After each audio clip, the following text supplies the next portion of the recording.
Hi, everyone, and welcome to our EdTech Tuesdays. Today, we're having our amazing Daisy Barbosa, our CIT from Longoria Elementary. And today, we're going to be going over Microsoft Reading Progress for Fluency and how to look at the insights in Microsoft Reading Progress. So some objectives and some norms. If you haven't done so already, make sure that you register for today's session. Today's session is 400502 and sign in with the remote checking code PSJA Tech. Keep your mic muted. If you have any questions, use the chat. Myself and Debbie are here to support you, as well as Ms. Barbosa will be able to answer some questions at the end. So the objective is that by the end of the session, participants will be able to use reading progress with students and understand how to read the insight data.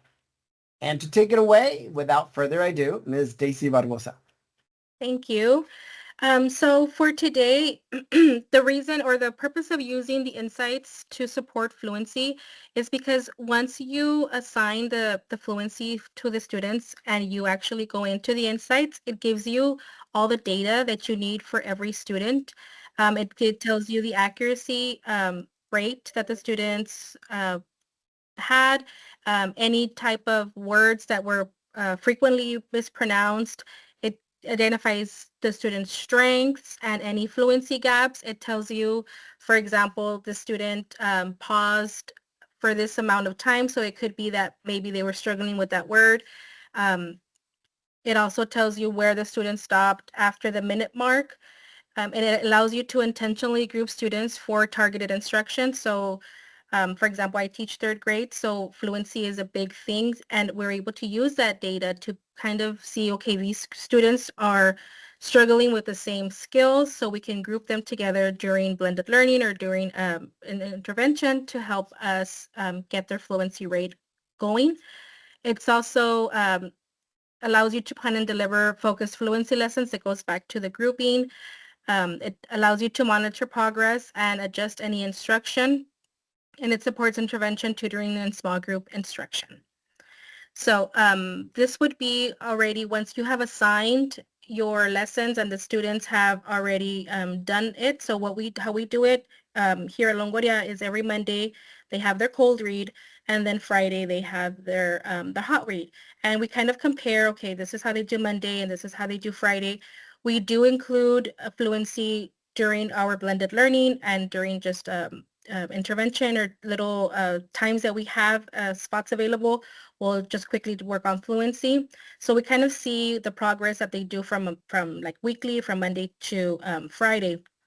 So the way that this works, on your Teams tab, you go to your Teams app, the tab, the first, number one, sorry, you go to your Teams tab.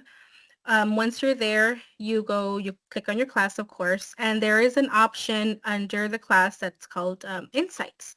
So you click on that, and that will take you to the screen. So this is my insights for my students. And here it kind of gives you a gist of the different things that you're able to see. If you can see here on the words per minute, it kind of fluctuates with the kids, because one of the things that we have to keep in mind is when the kids are doing the fluency, it's very important for them to use their microphone, and because that kind of mutes out like the outside noise. If they don't use it, it picks up everything from like their surroundings. So if they're maybe pronouncing the word correctly, but because of all the noise that's happening, it mistakes it. So it's very important for them to use their microphone. If you have, like, if you know the student, okay, the student is kind of struggling, why? You can always go back and look at the video and kind of see, okay, what's going on with that student. It does give you a section here to where focuses on the challenging words. These are some of the words that the students had more problems with. And there's different little tabs that you're able to go through. Here, we would focus on the reading tab at the very top. We have digital activities, assignments. This reading tab is where you would click to kind of get personalized. And of course, you can go through each student and click it, and it'll give you the information for each student. So here on the reading tab, once you click on that reading tab, it looks like well, sorry, you click on the reading tab, and I couldn't open that one particularly to put in here because it has like the students' information, but that one will give you all of these sections here personalized to each student. And from there, you're able to actually create assignments catered to the fluency that the students are struggling with, which would take us to our next slide, which would be exporting the data. So here, for example, this is my class against the challenging words for my class. And here you're able to create, this is where I was saying that you're able to create challenge assignments. So here, when you click on that, it actually breaks it down by skill. So if they're struggling, for example, with like the controlled R sounds, or if they're struggling with like SH or just particular phonics sounds, you can click on those it has like little tabs. You can click on them and it creates a whole fluency with those words for them that you can also assign, and they can practice saying those words. So it's pretty neat. Do you want me to take over for the last part? Yes, please. Cool. And now, Mike, with all that information that you got, you're able to actually export that data. So let's say that you want to grab that data and have it with you and see it all together.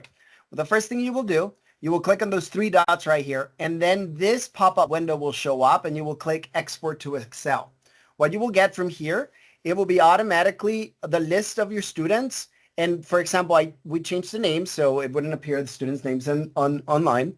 And for student one, these are all the reads that they have been doing and the date. But you will get in here like the words per minute that the students had in that read, the accuracy, how many mispronunciations, omissions, insertions, and repetitions, self-corrections as well for the students. So let me show you real quick, because I did edit the data. So you do have a lot of other things in here. And at the bottom of, oh. Do I stop sharing? Hold on. I had selected the wrong thing. Was I not selecting was I not showing the three dots either? I think I was showing it. Oh, okay. So what I wanted, yeah, and that's what I was trying to see. I'm like, I thought I was showing it. So when you get here and you actually get the data in Excel, you will get different tabs right here at the bottom for different parts of the Microsoft Teams. But the one that you need to look for is the reading progress. Now, I did change the students' names and put student 1 through 3, 4, 5. So as you can see here, Ms. Barbosa has a lot of students that she's been using it several times. And what you can deduct from here is that you can get the words per minute by the date that they were using. The last time student 1 used it was January 17th. You can create a graph really quickly on student with assignment and get like a little table, turn it into a graph. So you can get like a chart. Let me see, on line that it will tell you, and we just need to edit a little bit of the stuff in here. So what we don't need will be the assignment. Well, I'll play around with it, but you can create your own graphs in here to be able to manipulate and see your data in Excel. Or you can, once you change the student names, you can have it create it for you. So getting this information, it's easier for you to read it in this way, and then you get the words per minute, and the accuracy might be the numbers that they're asking at the district for you to share with them on how the student is progressing with their fluency. Yes. Now you can share it. Any questions? Okay, hold on. Let me share.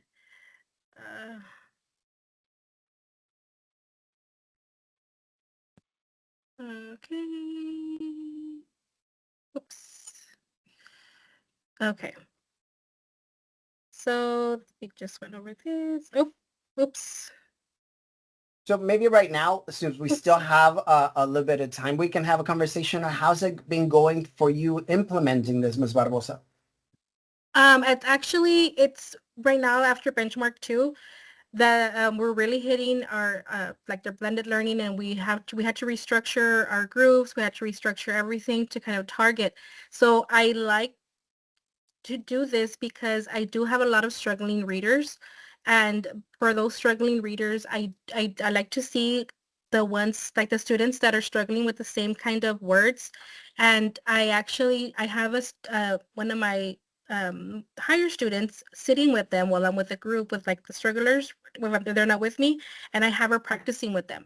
Now, of course, that's not what they're doing through the entire group, but it helps to see kind of what type of, it's because like spelling, for example, it's very challenging for some of the kids. So using those words and just practicing them with them over and over, it's been very helpful, just to get the kids to be able to read a little more fluently. And you're talking We about the reading coach part of it, right? Yes, yes, Okay. I'm talking about that part. And but the thing, like the we also just took the TPRI test. So with the fluency, when we took it at the beginning of the year, not the TPRI, DELPA, no, sorry, it is TPRI, where they have to like read. And a lot of my strugglers they're still at the frustrational level, but I noticed that they're kind of getting a little bit like their words per minute are increasing. Um, so just the fact that they're able to practice it like that, and for us to be able to see the data the way that we're able to see it, it's very beneficial, and it's a lot easier, honestly, than having to like time them and write it down, and it's just everything is done for you. So it's pretty neat. I really like it. And I feel like if we use it, like you've been using it, I'm sure you've seen growth already from your students. Yes. And if you continue using it, that will make them feel more comfortable with their reading. And doing this specifically for our students that have to take the TELPAs, it gives them the ability to start speaking in front of a computer and get better scores in the oral language component.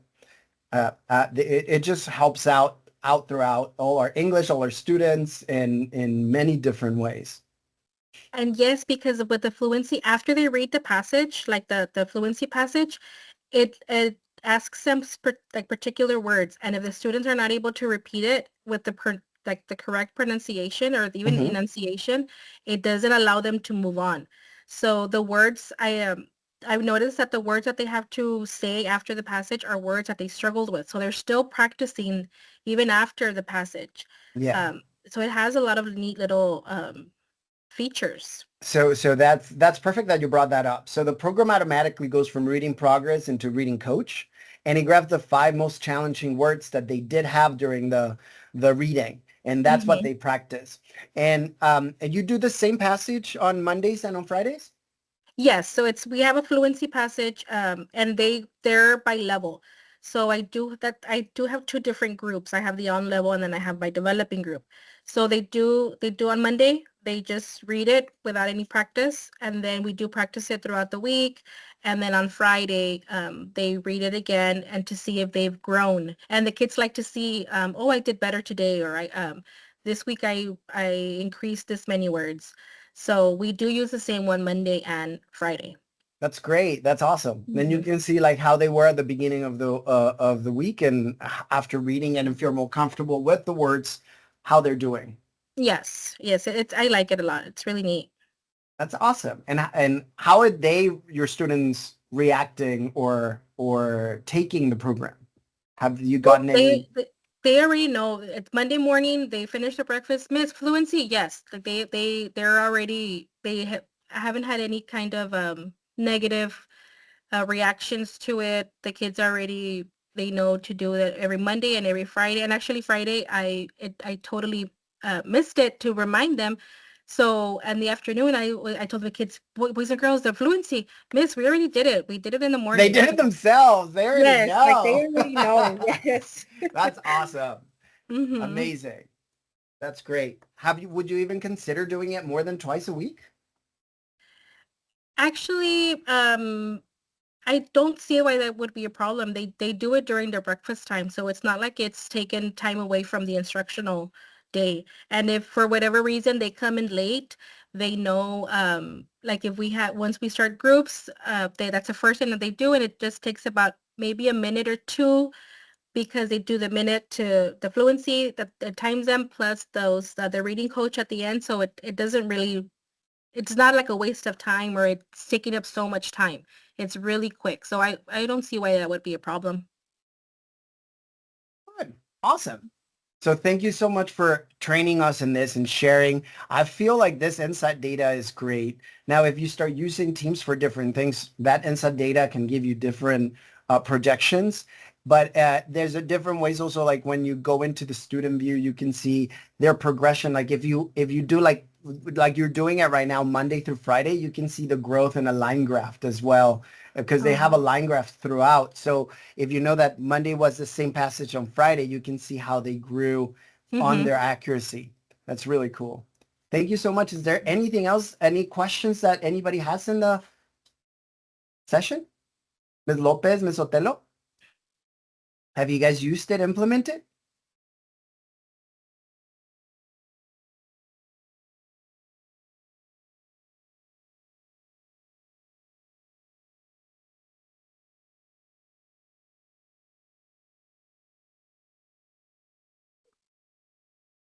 I was asking her if which one we can introduce this one to the unit, with the special need kids. Yes, I feel like you can.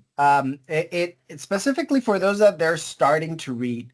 Now, for those that are reading already, but for those that are starting to read, like at least they can read words, you can do a list of words instead of doing a passage.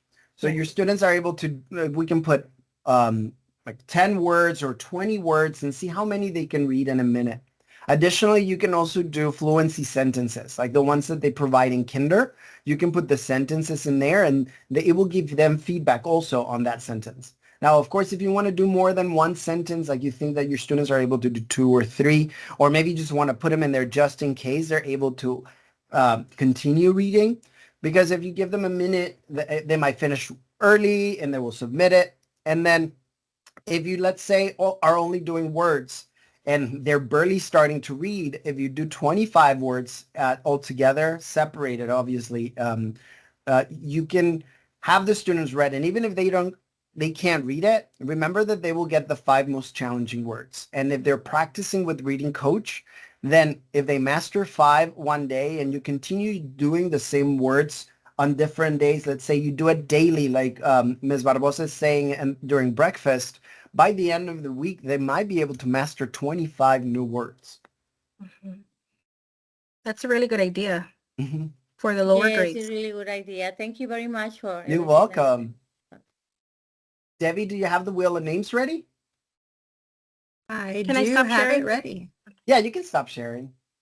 I love our picture though. We look so super.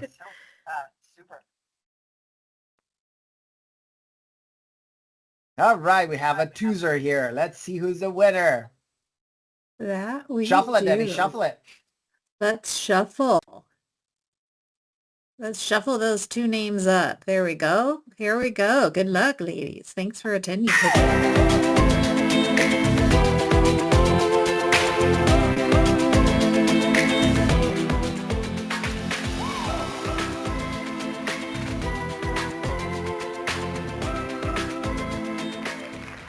Miss Lopez, congratulations. I saw that your comment that you were using it during your blended learning. Perfect. I'm like, but if you want to add it for the breakfast time, like Miss Barbosa is doing, it doesn't hurt to add an additional, like it wouldn't even take 5 minutes as long as you set it up for them. And if you need any support, myself and Debbie are here to support you with any need that you are trying to implement. Well, without further ado, Ms. Lopez will make sure that we get you your door prize. Daisy, amazing job, great training. We've done a reading progress, but we never really focused specifically on the insights part. So it was really insightful. Thank you, Ms. Otelo, for always attending. We love having you here. Have a great afternoon, everyone, and we'll see you next time. Thank Oh, you. don't forget, we Thank have our you. we have our Tech Power session next Tuesday. So if you haven't registered to attend, we'll put some information in the chat so you can register. We'll be at Escobar Elementary from 4:30 to 5:30. And we have already several sessions ready for you. We'll have door prizes and snacks for you. Let me ask you, as a Sure. paraprofessional, we are able to go? Yes, you're able to attend. Okay, thank you. I appreciate it. Yeah, it's free for any PSJA educator. I've considered you an educator. Yeah. Especially like you're helping, you're assisting the students. So everything Yes. that you're learning from us, you're able to put it in the classroom.